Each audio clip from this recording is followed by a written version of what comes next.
This podcast contains sensitive subject matter. Listener discretion is advised.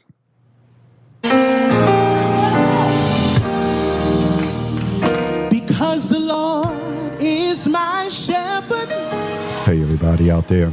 So this unscripted episode is one that is a little difficult to talk about. However, it is a necessary conversation to have in case somebody experiences this or potentially have had an issue where this might be something that you need to deal with. Today on this unscripted episode, we are going to talk about what happens if in the event a death occurs while you are camping or on vacation for that matter, what you need to do to handle it. I'm going to discuss all of that right here from an undertaker's perspective.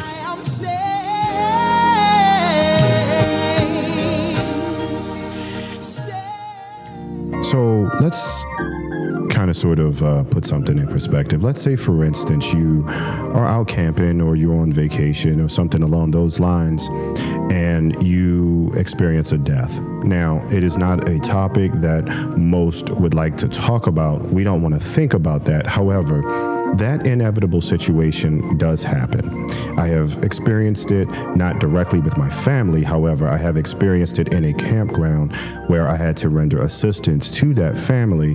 And I thought it best that we talk about it now. In the event that it does happen, you are not caught off guard. You are prepared and you know what to do. So we're going to break this up into two specific parts. We're going to talk about the actual occurrence in the campground or hotel or wherever that you are, and then what needs to happen at that point.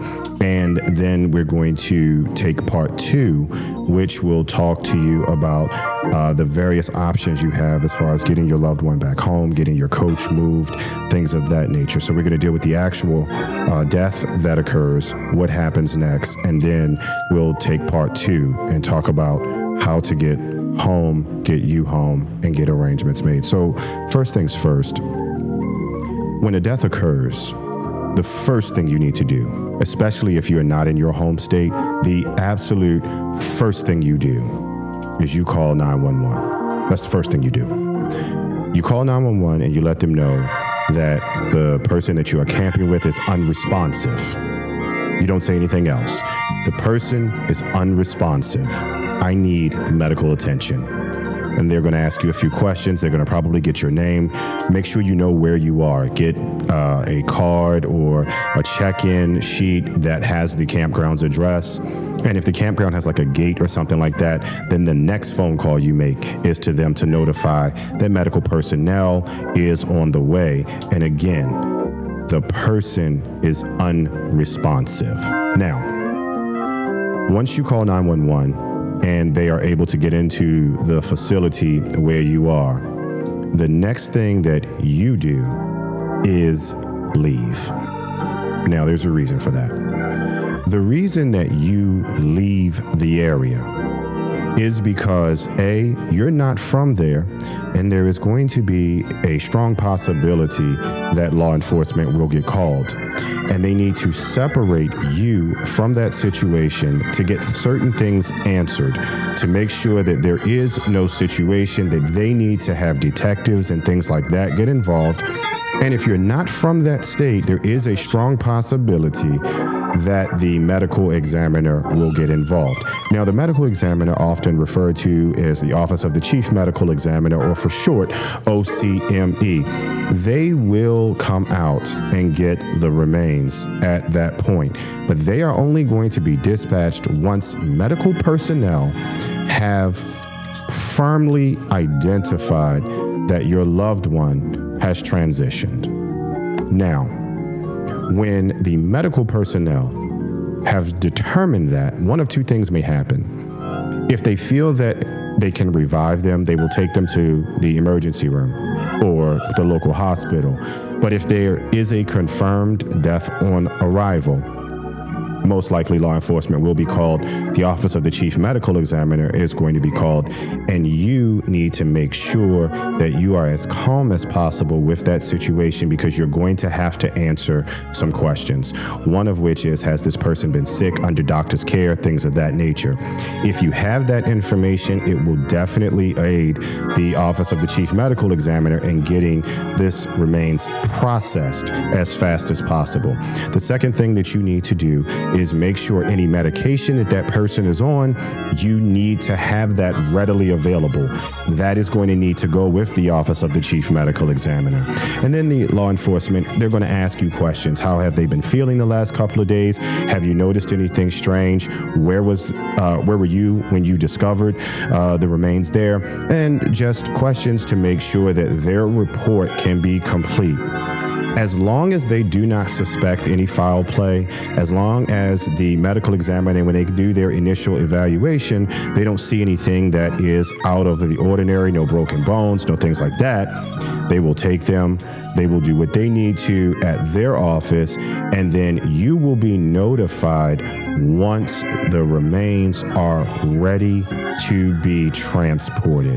Now, up until this point, while the medical examiner is doing their thing, you have a responsibility now to make sure that A, the unit is secure.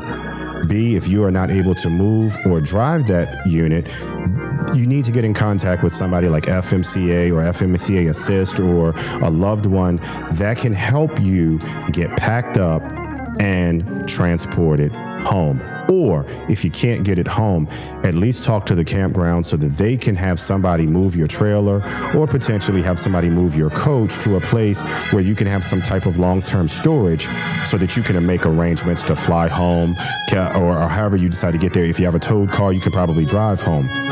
However, before you go home, the one thing that you need to do is do some inquiries to find out what the local funeral homes are in that area, because one of those funeral homes, depending on how far you are from home, would have to send your remains back home to your location, okay?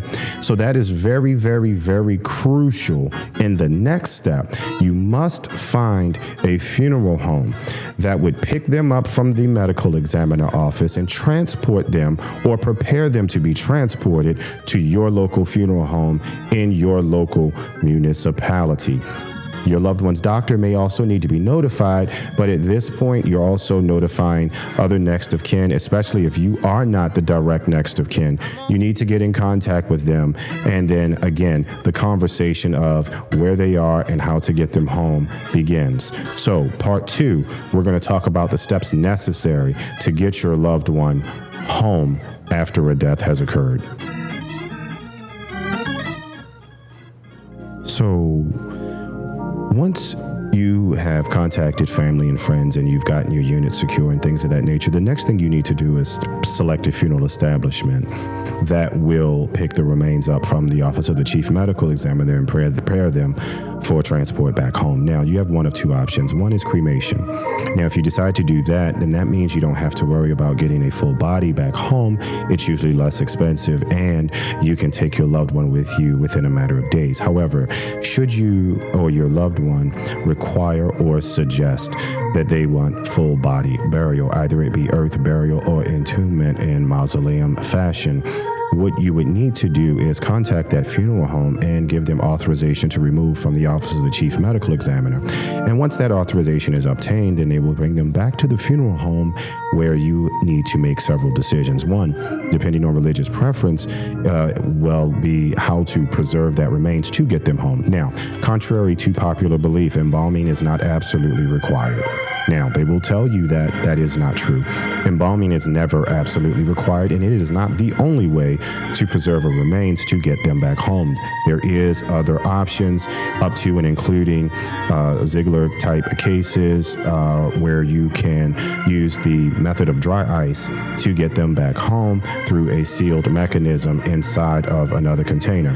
The other option is to go through traditional embalming, where the body is then preserved through a polarization of turning insoluble albumines into, or I should say soluble albumines into insoluble albuminoids by introducing formaldehyde HCHO or CHCO to the remains via chemical embalming. Now, I said all of that to say that, yes, you are talking to a graduate of the Catonsville Community College Mortuary Science Program. So what I am telling you is indeed matter of fact and not of opinion. You do not, under no circumstance, have to embalm to get a remains across state lines. That is not true, and that is a myth that if you have heard it, you can now correct it. It is not true. So once you decide that that's what you want to do, that funeral home will pick them up, preserve in the way that you, in the fashion that you choose.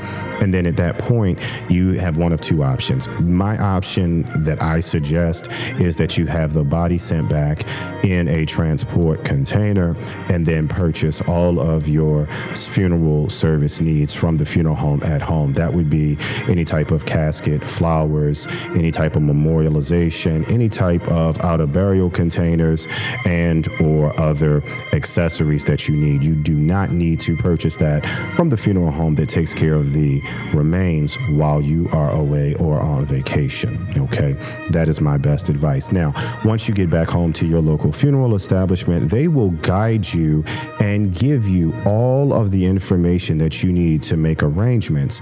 Over 127 steps typically are necessary, but they will break that down for you into a way that is easy for you to understand and that you can manipulate to your family's satisfaction. And that is what the most important thing is, making sure that what your family needs is what you get. Now, that being said, if you need any questions answered, make sure you contact your local funeral establishment ahead of time. Meaning, you need to look to pre-plan everything, especially if you plan on being a nomad, full-time camper, and things of that nature, because the expense of a death that occurs and you are not at home or in your home state is twice, sometimes 3 times what it would be if you are at home. Please, if you are able to talk to your local funeral establishment, I urge you to pre-plan everything. There are programs and other things out there through various organizations that will allow you to have your remains shipped home at nominal cost. But the only way for you to know and understand what is available is for you to talk to your local funeral establishment before you need. Pre-need is always the best way to go. That is the best advice I can give you. With that being said, again, hard conversation, but I am hoping that this puts you on the right path to make sure that you are prepared in the event you have a death while you are away. Please be safe out there, know your rights, and always pre-plan and prepare. Thank you so much for this difficult conversation. I'm hoping that you found it helpful. Again, if you need anything, any information, or need a suggestion of a local etablishment or how to find one, hanging, HANGIN, with the Hayes hanging with the Hayes at gmail.com. I will put my email address at the bottom of this. Feel free to email me. I will get back to you with the information that you will need. And again, that is not funeral advice. I am not selling funeral service. I am simply giving you information for you to make sure that you make the best decisions for you.